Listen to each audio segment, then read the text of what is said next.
Chapter 81. You are listening at novelfull.audio. I got help from Shanks. Please give her love too. TLS. Shanks, Tia sent this. A box full of desserts was delivered to Poirac Palace. All of this? Perez asked with a puzzled look when he opened the lid of the box. Delivered were at least 30 servings of cakes and desserts. It's a Caramel Avenue cake. It's gotten quite popular these days. Perez's ears turned red at Caitlin's explanation. That may be all he looked on the outside, but Perez was really delighted. It's a little sad that you don't visit the palace often, but Tia thought of me too. What would you fancy eating, Your Highness? Caitlin delightedly prepared to serve it on a plate. Perez gazed into the box. What would Tia eat? What kind of cake does she like most? I thoroughly looked with my eyes and saw a chocolate cake topped with white cream. Perhaps that one. Chocolate and cream. Everything that Tia likes is on that cake. One. He recalled Tia's happy face when he ate the cake to his heart's content. A smile blossomed on Perez's face. This one.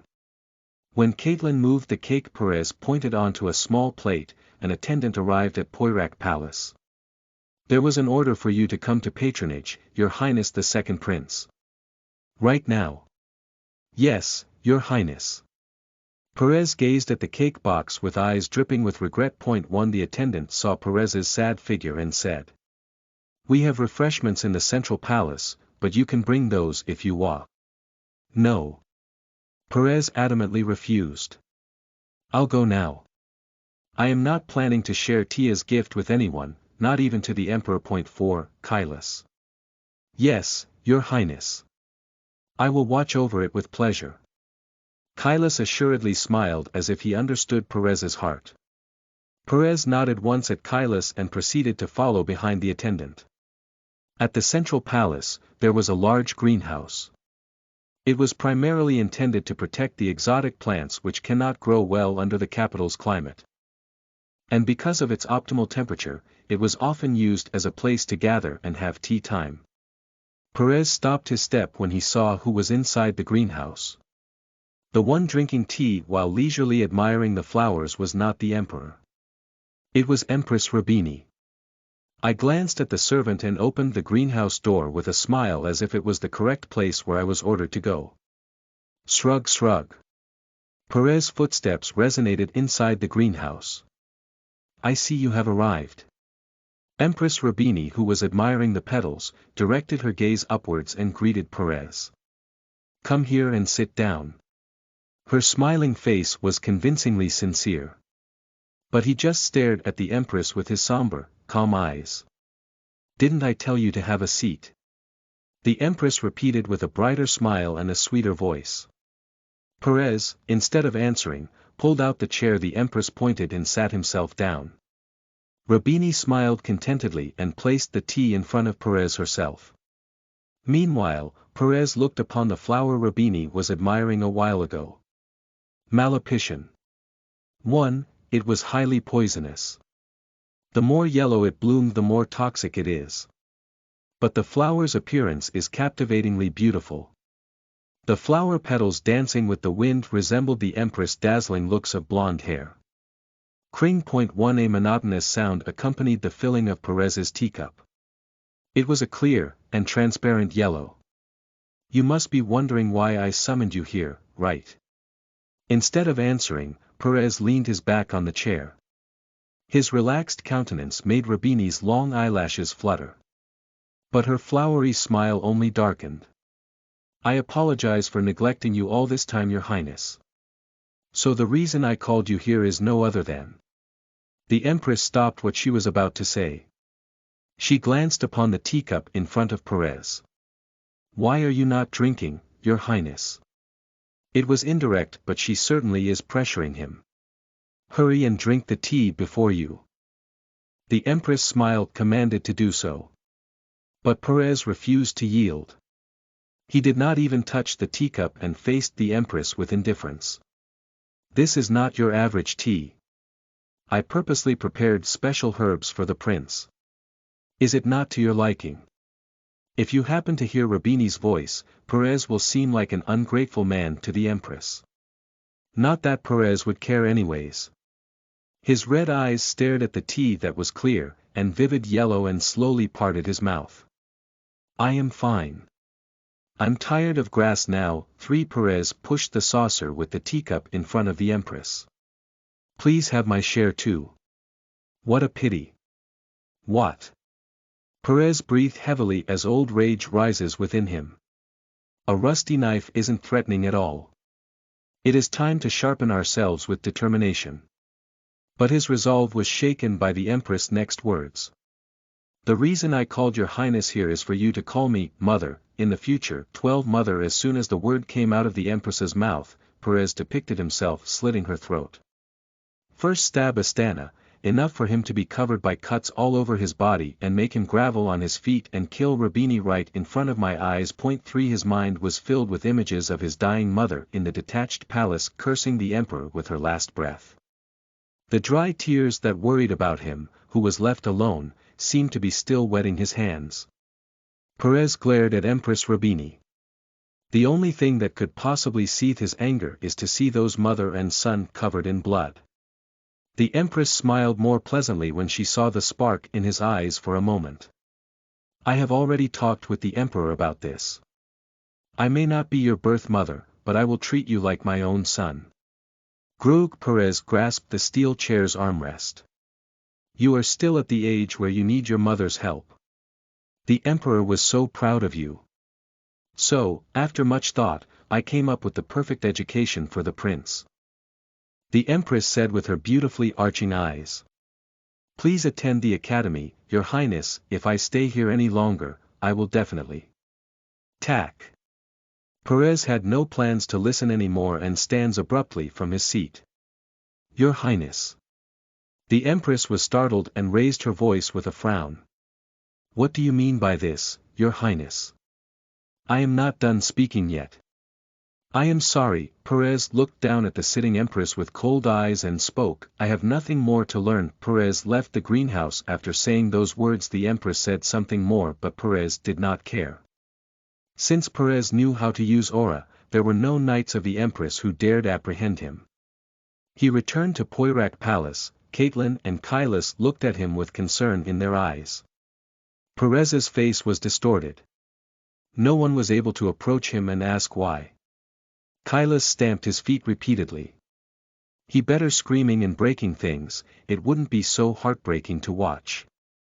The way he sat with his head down and a face that didn't even shed tears seemed so small today. Apparently, he came back after receiving a call, but this is the first time they saw Perez in such a crestfallen state that they don't know what to do. Right then, Caitlin, who was observing Perez, started to move. It was nothing impressive. She placed the chocolate cake and a warm cup of milk in front of Perez. Perez looked at the cake, at the sound of a cling. His long, black eyelashes fluttered. The slice of cake on the table felt like it was pricking his conscience. His boiling rage was slowly seething. The pounding of his heart gradually subsided. The hand that wanted to unsheath his sword stopped. Instead, he picked up his fork with now calm hands. As Tia did, he scarfed down a large piece of cake. The sweetness of the cream blended harmoniously with the bread in his mouth. Without saying anything, Perez was back to usual after eating the piece of cake, playing with his hands and mouth. Sweet. Perez murmured, rubbing the white cream around his mouth with his thumb.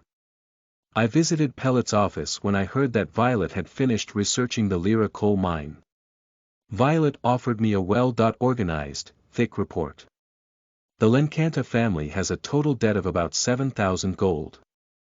600 of them are immediate debts, so we're looking at the auction starting price around that time.